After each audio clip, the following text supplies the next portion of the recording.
बहुत ही shocking plane crash. Air India की फ्लाइट AI-171 अहमदाबाद से लंदन जा रही थी। 240 से ज्यादा पैसेंजर्स और क्रू मेंबर्स इसमें बैठे थे और टेक ऑफ करने के सिर्फ 40 सेकंड बाद ही ये फ्लाइट बड़ी तेजी से नीचे डिसेंड करने लगी और लिटरली टेक ऑफ के 2 मिनट बाद ही ये प्लेन जाकर क्रैश कर जाता है गुजरात के रेजिडेंशियल एरिया में। ये पूरा इंसिडेंट इतना शॉकिंग इसलिए है क्योंकि इतिहास में इस स्पेसिफिक प्लेन टाइप के लिए ये पहला क्रैश है। ये एक बोइंग 787 ड्रीम लाइनर प्लेन था जिसका एक एक्सीलेंट सेफ्टी रिकॉर्ड है। आज तक इतिहास में ये प्लेन कभी क्रैश नहीं किया है। ड्रीम लाइनर की पहली फ्लाइट साल 2009 में उड़ी थी, आज से 16 साल पहले, और तब से लेकर आज तक कोई भी इस लेवल का हादसा इस प्लेन के साथ नहीं हुआ है। मैं जानता हूं बोइंग एज ए कंपनी का एक बहुत ही खराब ट्रैक रिकॉर्ड रहा है पिछले कुछ सालों में, जैसे कि उनके प्लेन टाइप B737 मैक्स जिसमें कई सारे मैन्युफैक्चरिंग डिफेक्ट्स देखे गए और कई सारे प्लेन क्रैशेस भी देखे गए हैं पिछले कुछ सालों में, लेकिन ये वाला प्लेन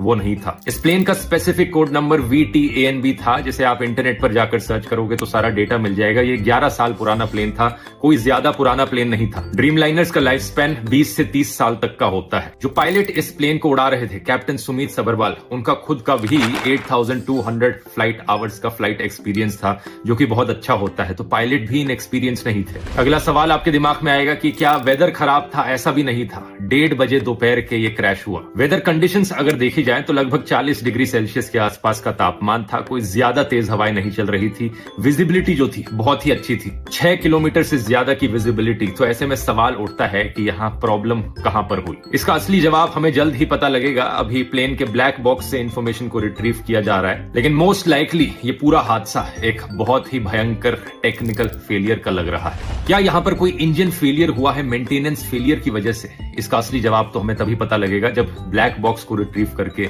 सारी इंफॉर्मेशन पब्लिक में रखी जाएगी। लेकिन सवाल यहाँ पर पूछे जाने चाहिए इन दो कंपनीज से, एयर इंडिया और बोइंग।